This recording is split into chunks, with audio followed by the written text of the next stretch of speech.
LCBN television broadcasts 24/7 on UK Freeview Channel 271, Roku TV, Amazon Fire TV, Android TV, Apple TV, Google TV, See Love World, LCBNTV.com, LifeComTV.com.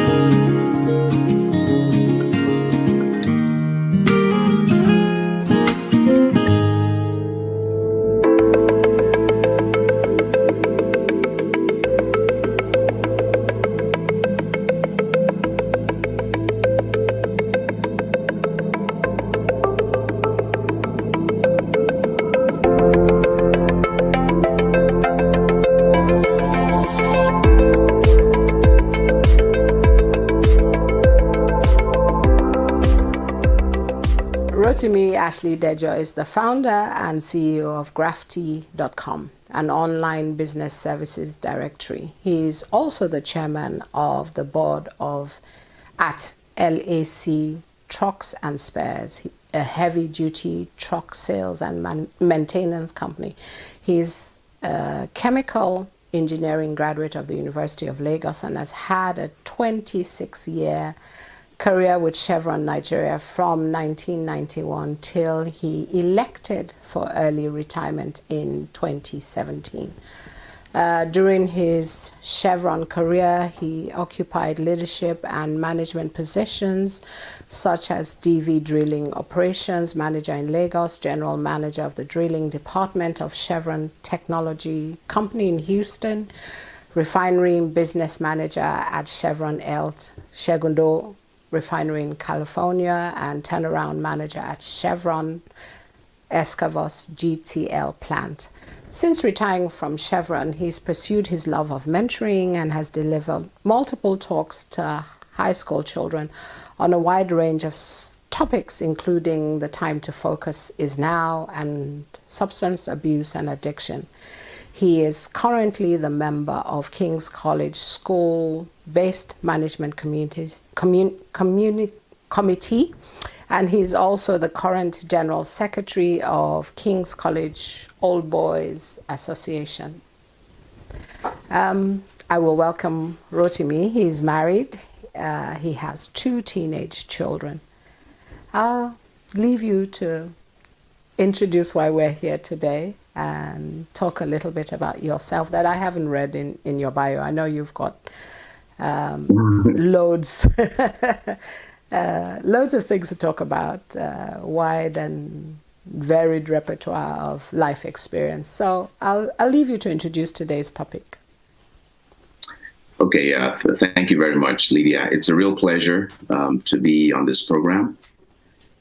It's a real honor.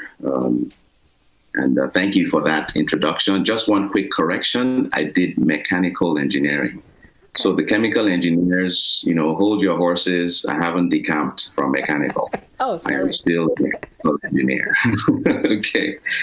Like Lydia said, I had a pretty long career. 26 years in my book is long with Chevron. I started off my career, 21 years of my career was as a drilling engineer. I started off running rigs in the Niger Delta here in Nigeria. And then I've got, different experiences in engineering. Moving on to the US, I had 3 assignments in the US with my family, off and on. And I ended up, my last assignment in drilling was heading a technology department in Houston.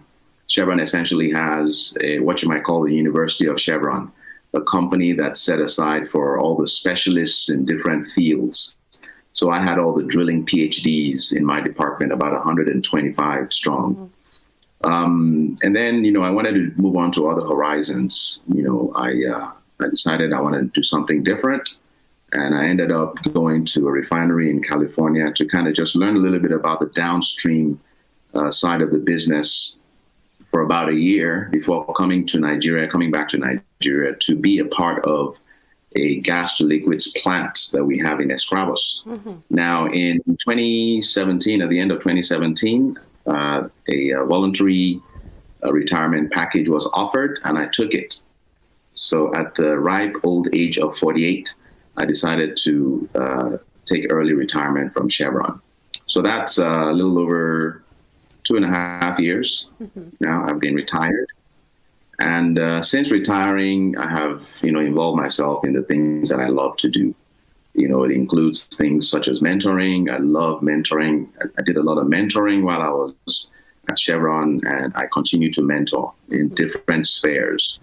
I've also become very busy with my old students association at King's College. As the general secretary, I'm sort of the proverbial dumping ground. Everything comes to the general secretary. So it's really keeping me busy. And it's actually a good fit, because the issue usually is, you have old boys that have a lot of passion around the old school, but they don't have the time. Well, I've got the time. So I'm devoting a lot of my energy towards improving things at King's College and with the association. I am also involved with, like Lydia mentioned, I started up about 3 years ago, a website, an online business services website called Giraffe It. You think about the giraffe, you need services. You come to my website. We're starting with Lagos, and we're going to expand to the rest of the country. So if you're looking for a plumber, you're looking for an electrician, you're looking for any kind of service, you can go to Giraffe and just Giraffe It there. So that's ongoing. I also am involved, I have a shareholding with a truck sales and maintenance company where I'm the chairman of the board. Now, Lydia and I spoke several weeks ago. Why am I here? In 2004, my life was, just tinkering along, normal. Everything was great. I had just returned from a 3-year assignment in the U.S. with my family.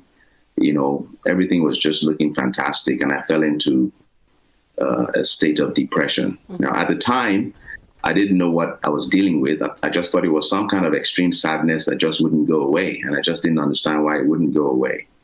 But eventually, I got to understand that I was in a major state of depression.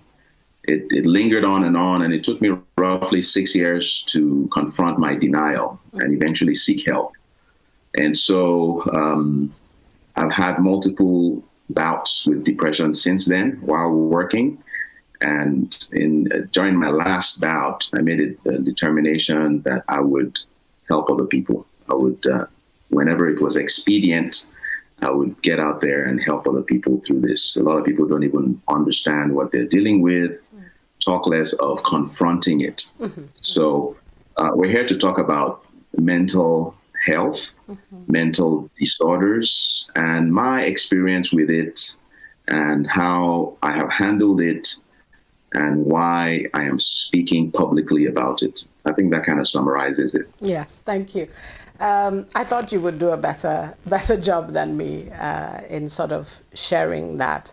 I think a couple of days ago, I was sort of going through the internet, and I was listening to a talk somebody gave on depression, and the statistics is that it's actually one of the, or if not the major cause of mental health illness that we have now.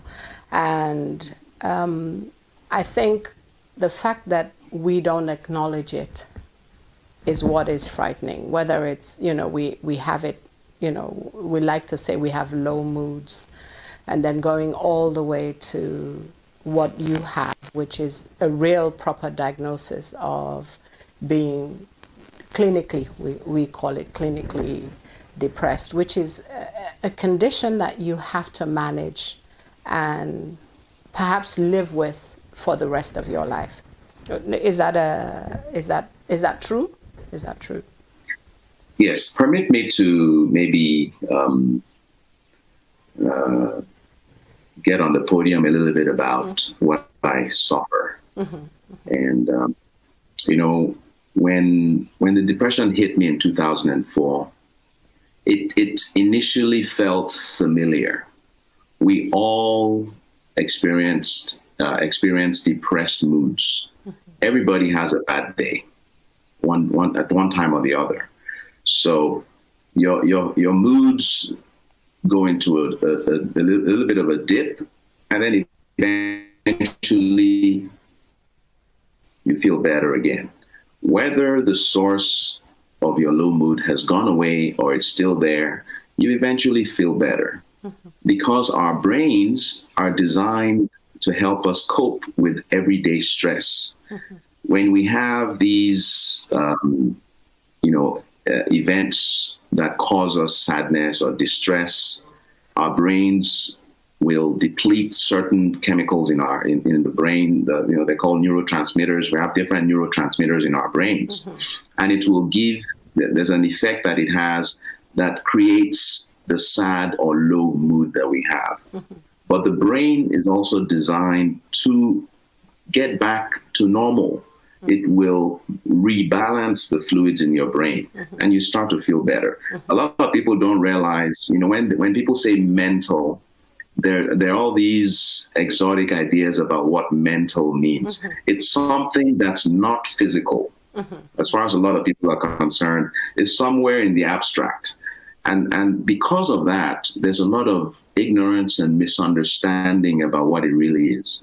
I like to tell people, for their understanding, that mental is just a subset of physical. Because everything we feel, sad, happy, exhilarated, jubilant, just name the moods. It's all physical stuff in our brains. Our brain is just another organ. And just like other organs of the body, your heart, your liver, your pancreas, your kidney, these organs sometimes malfunction, or they start to age and they don't work quite the way they used to work when you were younger. So that happens. And so, the brain, in my case, clinical depression simply means that the chemicals that are responsible for my happiness, and serotonin is one of the main ones. There are different neurotransmitters that help us feel good. For instance, when you go for a run, you do some exercise, right?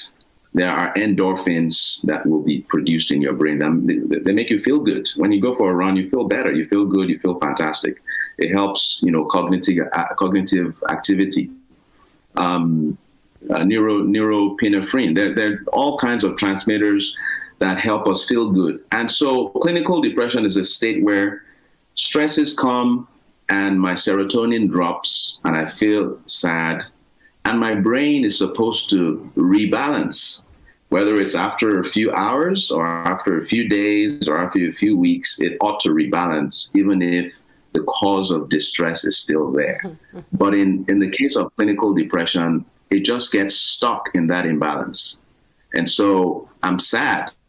And sometimes the cause of the stress has actually gone away, but I'm still stuck because my brain has not rebalanced my serotonin levels.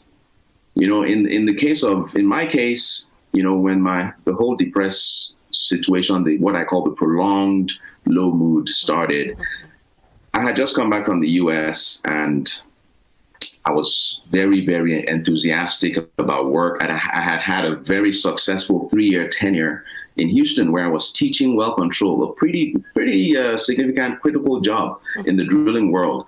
I was delivering instruction and certifying engineers around the world, at Chevron around the world. All drilling engineers at Chevron have to be certified for well control and blowout prevention every 2 years.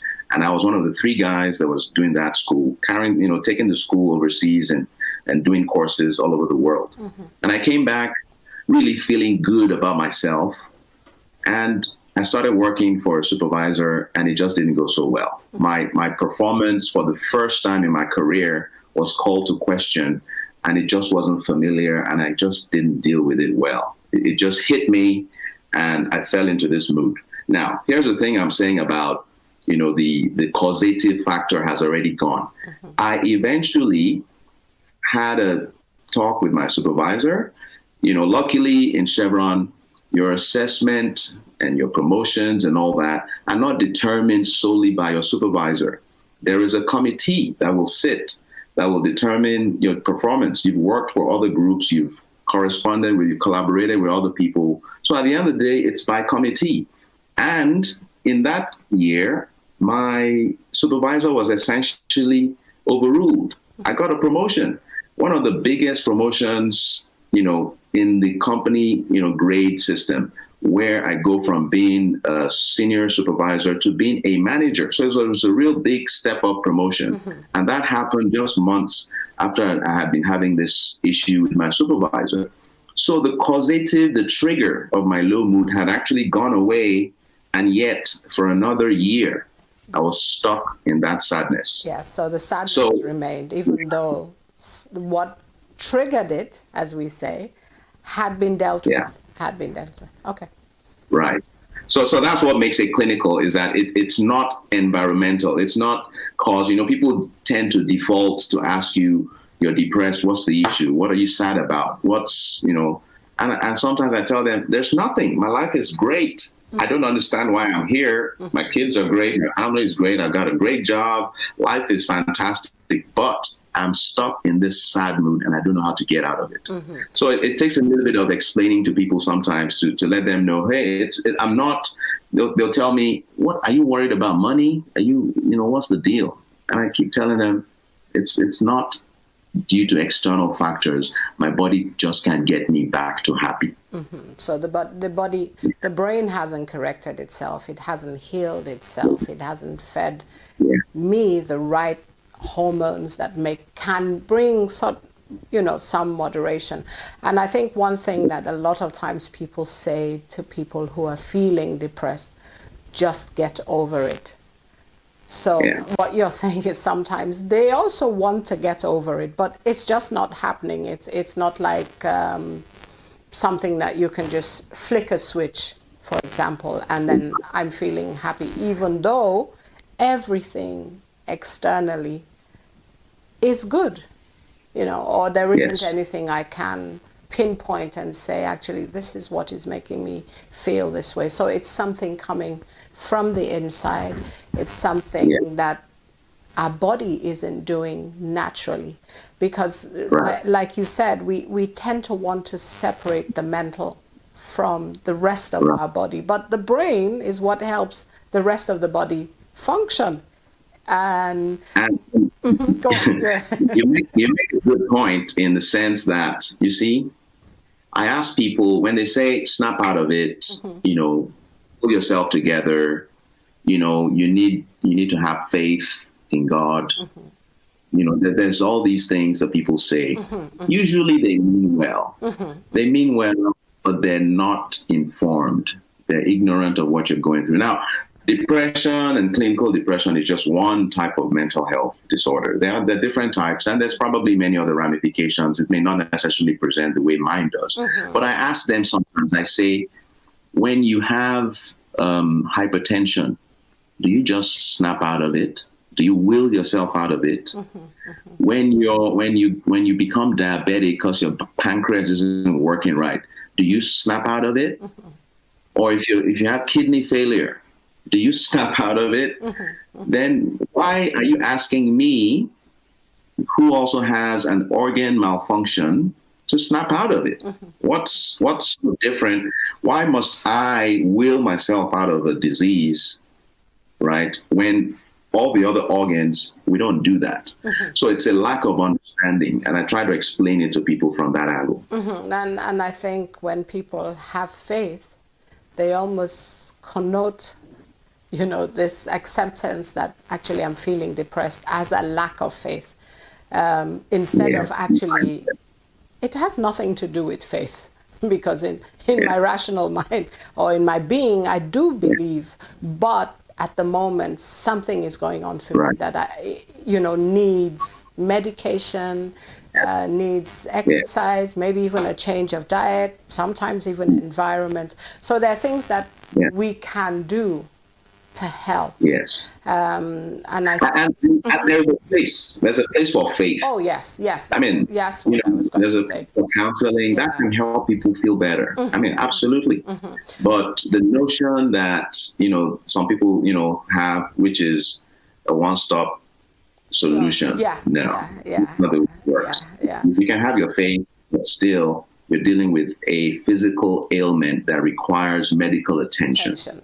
I think, and this wanting to leave it somewhere that is unaccessible and leaving the responsibility entirely on God, to me, doesn't work. You know, we have to do what we need to do to remain You can, well. yeah. We can do both. Yes, like yes, Americans like to say, we can walk and chew gum at the same time. You can pursue your faith, go pray, seek the face of God to help you get over the way you're feeling, but at the same time, go see a doctor. If you have cancer, for instance, sufferers of really terminal diseases, they don't just sit around praying. You shouldn't. You should pursue your faith and at the same time pursue, because your miracle may be in science. Yes. And I say to people, when people say that it's God who has given the scientists the wisdom to know what to do, whether it's by medication, whether it's by surgery. All of these things are things that God gives people, you know, the ability to do. So when we want to negate one for the other, then it just doesn't work. Okay. Right. You sent me an article that I think you had done, and what I found interesting was the topic. I think it's called "Emerging from the Shadows." Did you pick that topic? I mean, did you title it that way? The publisher, Adeswa Onyenokwe, she's the publisher of Today's Woman, and she was doing a series on mental illness, and she wanted to have a male perspective, and we got introduced. So it was all her doing. Let me put it that way. She was the progenitor of that whole, the title, the theme. Yeah, that was I was just a willing follower. It in some way it's apt to describe when one is feeling depressed and having to emerge from the shadow of it. I think I just liked the title. And there's a quote you say, it's not really sadness, it's just nothing. It's emptiness and it's excruciating nothingness. It's just there. Do you want to maybe explain that statement? So, what I'm describing is unique to my own experience. So, I don't want to give the impression that this is the way it necessarily will manifest for everyone who suffers depression. For instance, some of the classical signs of depression are, a lack of enthusiasm, particularly for the things that you have historically loved doing, an apathy towards, your usual day-to-day activities, a reluctance to interact with humans. I say humans sometimes so that, people sometimes find some solace in pets, but, you don't want to talk to people. People call you, you don't answer your phone, loss of appetite, unable to sleep. Now, in my case, I slept excessively. So I think it manifests for different people in different ways. Excessive sleeping or lack of sleep, loss of weight, loss of libido. I mean, everything. And then a lot of the things that should even help you, such as, interacting with other people, are some of the things that you actually oppose, you're kind of reluctant to do. Getting exercise, take a walk, get in the sun. These are the things that should ordinarily lift a person's mood. But it seems like it's so hard to do when you're in this state. Now, when I talk about nothingness,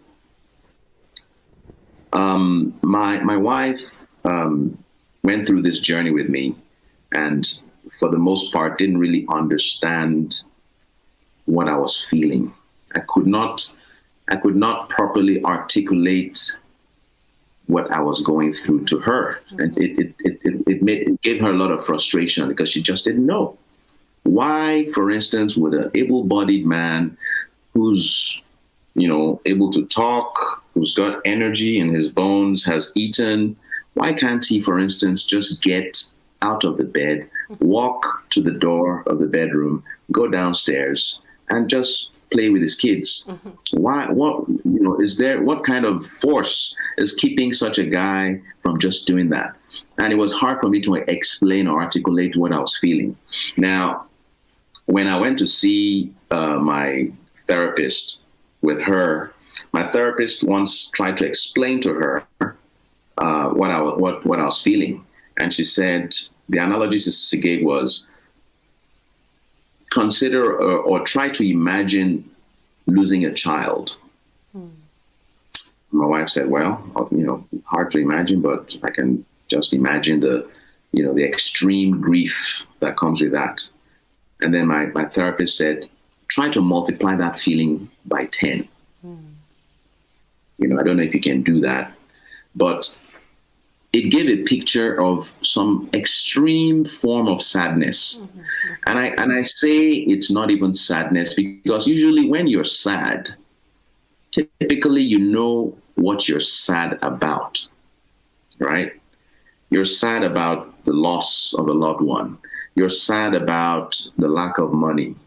You're sad about failing an exam, or, getting a bad assessment at work. But in my case, I wasn't sad about anything. In fact, I was happy about everything in my life. But the feeling within me, can you imagine lying in bed day in, day out and thinking nothing? In other words, I'm not thinking about the job. I'm not thinking about my friends. I'm not thinking about my family. I'm not thinking about the things I want to do. I'm not thinking about, great experiences in the past. I'm just blank. Every now and then I'll watch TV. Yeah, I can follow TV. But most of the time, I'm lying there staring at the wall, staring at the ceiling, and there's nothing in my mind. I'm just blank. I'm just there, unable to function. That's why I call it nothingness, because sad is usually sad about something. That's usually. But in my case, I was just there, comatose almost. It was like in a coma, but aware. So there's some part of you that is aware of, your environment, but the rest of you just cannot connect. There's almost a disconnect between environment. In fact, the thoughts going through my mind usually would be, why me? Why, what kind of a hole am I in, and why am I here? I see kids playing on the road, they're street urchins, they're happy.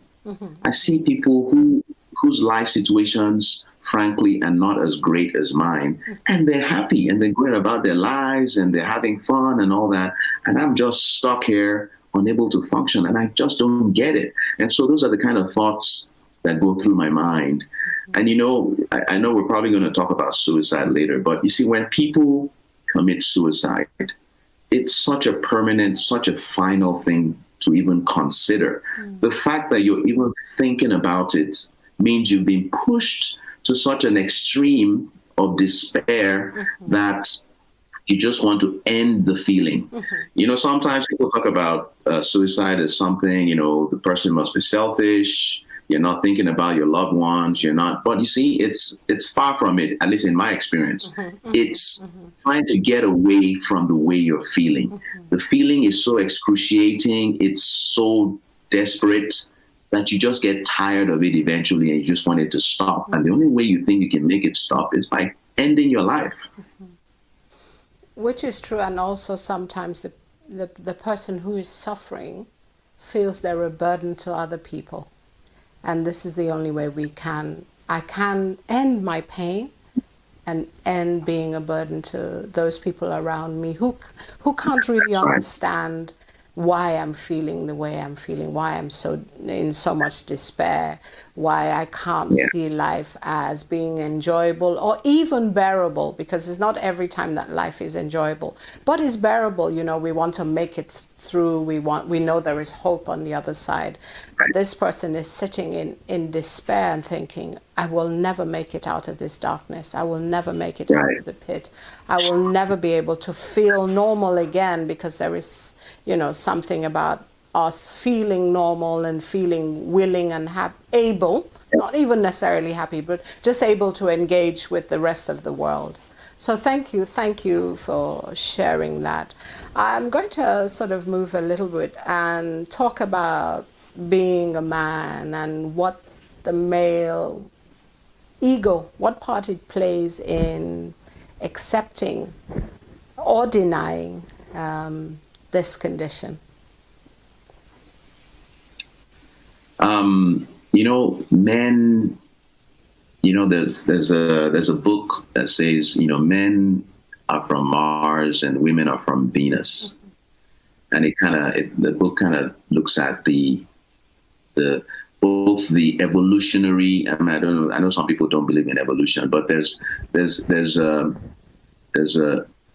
developmental paths that men follow in their antecedents. What is the role of the man in a family, for instance, in the family unit, and what is the role of the woman?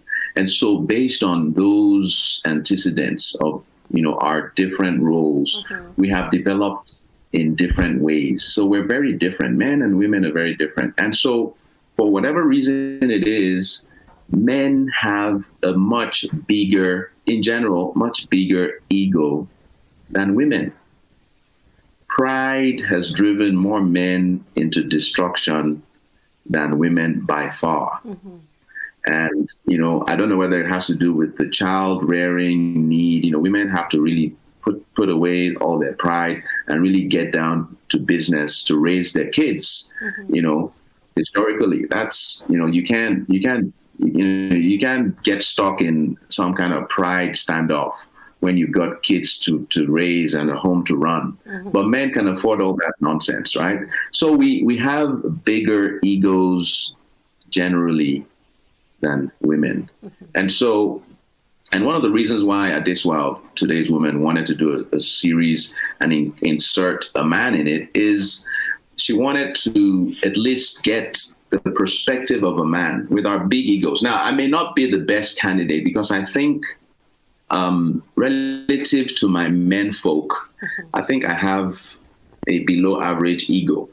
I tend to be a more conciliatory, diplomatic, slow to lose my temper kind of person.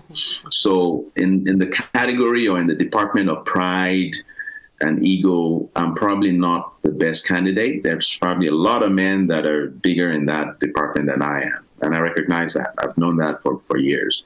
But still, the fact is, we don't accept, men don't accept vulnerability very easily. Things that we don't understand, we don't confront easily. Like I know we had a conversation where I told you it was my wife that pushed me to say, look, we can't keep going this way, man. This is going nowhere fast. We got to do something different. Men are very reluctant to confront their weaknesses. It's just there. It's intrinsic. And so we need help. Men would not cry in public if they can help it. But men cry. They may not physically shed tears, but they may die inside over issues. And so when it comes to mental disorders, men are more likely to confront the issue in denial. They go drinking, they go partying, they start engaging in extreme activity, or they just disappear. Men will generally not seek help. It's just the same way in general. I'm sure you will agree with me that when it comes to seeking medical attention, men are less likely to seek medical attention for an ailment. In fact, I remember when we were raising babies, my wife, every little thing with the baby, she wants to go to the clinic, and I'm like, come on now. I mean, it's probably just a temperature, it'll pass. Just go put some cold water on it. So we're less interventionist about things that betray weakness, and so it's something to be aware of when it comes to mental health. Those around people who may be suffering mental health, if it's a guy, he's going to deny there's anything wrong.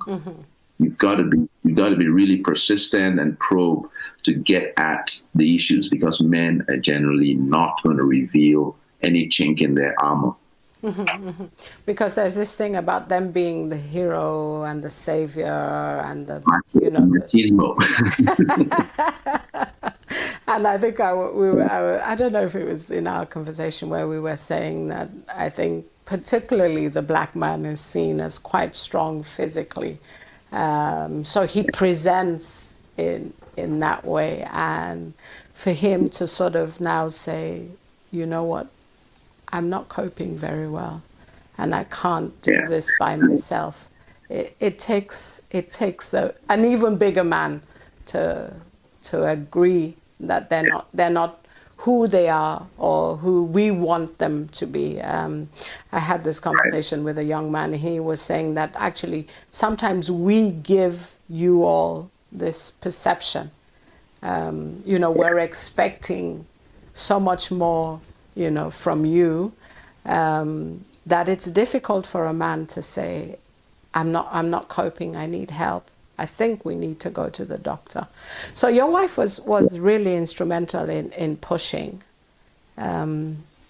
because she'd done, I think, all she could in her own strength to help. Right. What would you say to... Go on, talk about that, then I'll ask the next question. It was really, you know, for someone, when you're living with someone who seems to be descending into a pit, and it's almost like a spiral. It's just, you know, it's a different thing if they're at a certain, you can see them in a bad place and they're just there in that bad place. And it doesn't seem to be getting any better, but it doesn't seem to be getting any worse. That might even be a little bit easier to cope with and say, well, eventually they'll snap out of it. But when you see someone who seems to be spiraling even deeper and deeper into an abyss, you know, as a spouse, family member, or friend who has to interact with this person on a daily basis, it's excruciating and it's frustrating, especially when you don't understand what's happening. And you must, you know, the best thing you can do is to seek help. And when the person in question doesn't even want to broach the issue, it becomes more alarming. I mean, my wife is telling me, no, we need to do something. I'm like, no, I'll be fine. I'll be fine. I'll be fine. I just kept saying I'll be fine, but I wasn't fine. And she was seeing it every day. I was missing work. I mean, I was a general manager, for God's sakes, and I was missing sometimes 2-3 days at a stretch, giving excuses at the office and so on. So, yes, my wife eventually pushed me. And in fact, I initially in 2005, I believe it was, during our second assignment in the U.S., she, you know, it got so bad. I was working a rotational job. I was working 2 weeks on and 2 weeks off. I was working on a drill ship in the Gulf of Mexico, and I was working back to back with another gentleman. And so my 2 weeks on the rig, away from home, when I came home on time off, this is the time I'm supposed to be able to, you know, really spend time with my family. My kids were the ages of 5 and 3 at the time. This is just lovely time when, you know, daddy's like the world champion in everything, you know, but I get home and I just stay in my room on my bed for almost my entire 2 weeks. And so it was just constant. I mean, my wife was just constantly on my case. And eventually she pushed me. I went to see a GP. He kind of did an assessment. This wasn't a specialist I saw initially, but he gave me a basic standard antidepressant. I think it was Prozac or something. And that's the one I brought home. I took one pill. And after talking to a buddy of mine who basically said, look, you know, once you start on drugs, man, addiction and all these things come on, you start getting dependent on this stuff. This is not who you are. I bought it. I bought the idea. I decided, you know, this is for those people. This isn't for me. I'm not one of those people. I'm not one of them. And I just emptied the thing in the toilet and flushed it away. I said, I will beat this myself. And so there ensued another 3 or so years of denial. Before I eventually had no choice but to confront my demons. Yes, yes. and go get proper professional help. So also just listening to you, and another male friend says to you, actually, this is the road to nowhere. This is the great road to no return if you start on this medication. And just going back to what we talked about, if you had said to him, oh, my doctor said I have diabetes and I have to take a pill every day, would he have told you this is the road to nowhere? Probably not. And here again is what I say about ignorance and lack of information. We don't understand these things, so we fear them. And that's the normal human response to anything we don't understand. Fear and anxiety comes in, and we just want to avoid it. So avoidance is our response to ignorance. To what we don't understand. Yes. And, when I think about it, the large majority, because I developed a small group of confidants, a few cousins of mine that I'm really close to, a few close friends, my brother-in-law, so I had a few people that kind of knew what was going on. And among all those, the attitude of the men generally was, what is the matter with you, man? Your life is fantastic. Snap out of it already.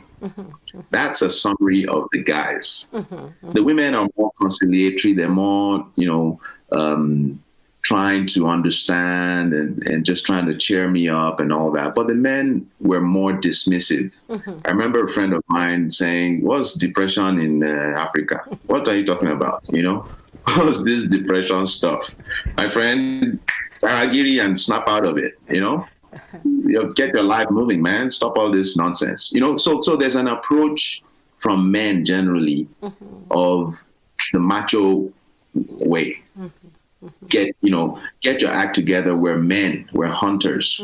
Our job is to look after our family. We can't afford to broach any weakness, and you can't afford this nonsense. So snap out of it and get back on the road looking after your family. That's what men do. So that's the general. Yeah. How can the protector and provider be in this state? And I think that's what's really crucial about people like yourself sharing your journey, sharing your truth, because it normalizes it. It gives information. It lets people know that this can happen to you, but there is a way we can continue life. We can confront it. We can accept. If we have to take medication, then so be it, and do that so that life can continue instead of having episodes where one is feeling so despair. And I think it does lead to things like suicide. It can even lead to a different type of mental health if we leave it remaining unchecked. So I think that's what's important about people like you actually sharing what you have experienced and how life is continues for you. We talked a bit about your wife. What about the children? How was it for them then? How is it for them now? So maybe before I talk about the kids and the family, maybe, the point you brought up about normalizing the scourge, I think permit me to expand on that a little bit. Of course. Because I think it's important. For people, first of all, there is a stigma around mental illness. It's not just in Africa, it's worldwide. Everywhere. Yeah. In Africa, it's even worse because we have all these superstitions and all these beliefs and all this stuff. If something is wrong with you, then somebody in your village is causing it, right? That's the African default, and you need deliverance. That's just the first step. So you need deliverance. First, that's the default. And so for us, I experienced the feeling of this is not who who I am. I'm not one of those people that has mental issues. I'm not sick and I'm not mad. So I reject it. And that's the general approach, the general reaction people have. The first reaction. Even though, yes, it's denial and like, I'm not one of those people. Surely I'm not one of those people.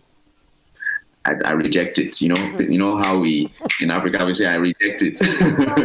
Anyway, so but the more and you see what kind of exacerbates it is the fact that everybody's hiding.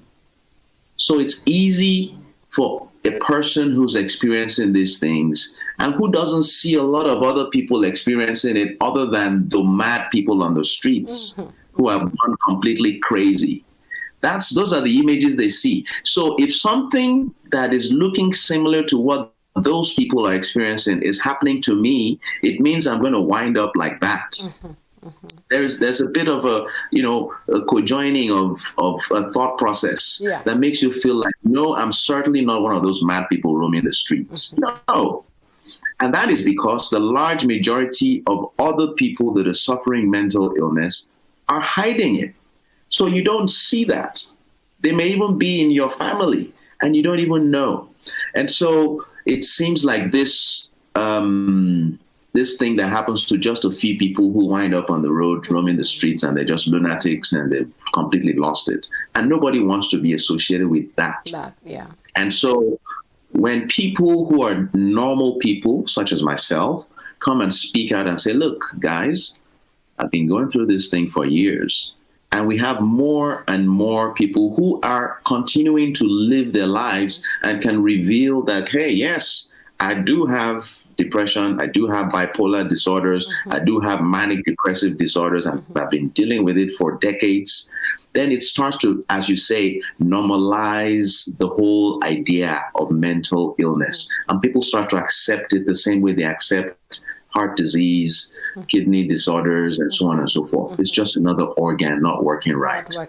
You know, and the other thing I did, I told you that I made a decision because when I was in my last episode lasted a year and a half. It wasn't just the longest period of continuous depression where I missed a lot of work, but it was also the period where I was informed enough to get on my medication and start seeing my doctor very early in the game. So I got in, I started having the feelings. I saw my therapist. I started my medication, and yet it didn't go away. And it was the scariest thing for me because I thought, wow, if this thing doesn't work, I'm stuck in this thing, man. This is going to be my life. So it was a really scary episode for me. And while I was in that hole, a friend of mine who a few years back had been in the U.S. with me. His family was on assignment in the U.S. and we're very good friends, confided in me while we're talking that he had suffered depression as well while we were in the U.S. together. And I had no idea for a whole year. And I tell you, the therapeutic effect of speaking with someone who knows what you're feeling is incomparable. I felt good being able to talk to someone. It was just not like talking to any of the other folks who were just those who were trying to understand, those who were trying to, and even those who were just dismissing it. Talking to someone who could relate to what I was saying and what I was feeling was so much therapy. It made me feel so much better. I made up my mind. I said, this is going to be my life's work. I'm going to make myself available to people who suffer this stuff and make myself available to talk to them, counsel them, and encourage them to get help also. I use myself as an example that they can lean on and say, well, after all, Ashley, he used to be a GM. He's a pretty solid guy, and he suffered this stuff. Then who am I? And he got help. I better go get help too.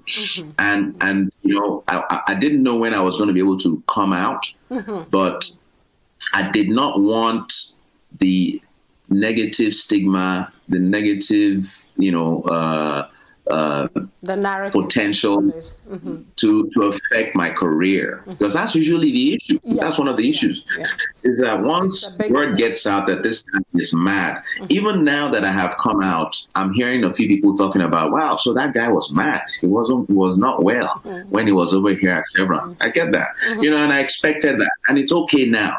But I didn't want it to happen while I was in there, and it would start to affect my career progression, and you know.